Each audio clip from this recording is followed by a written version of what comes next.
পাকিস্তানের প্রধানমন্ত্রী শাহবাজ শরীফ বলেছেন, পাকিস্তান ও ভারতের মধ্যে জরুরি আলোচনার জন্য সৌদি আরব একটি নিরপেক্ষ ভেন্যু হতে পারে।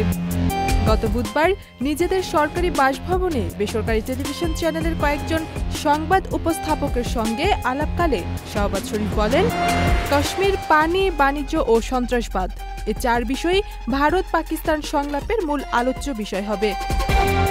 যুক্তরাষ্ট্রের প্রেসিডেন্ট ডোনাল্ড ট্রাম্প যে মধ্যস্থতার প্রস্তাব দিয়েছিলেন, সেই প্রেক্ষাপটে তৃতীয় কোনো দেশে আলোচনা হতে পারে কিনা এমন প্রশ্নের উত্তরে শাহবাজ শরীফ বলেন, চীনকে নিরপেক্ষ ভেন্যু হিসেবে গ্রহণযোগ্য মনে হয় না, কারণ ভারত কখনোই এতে রাজি হবে না।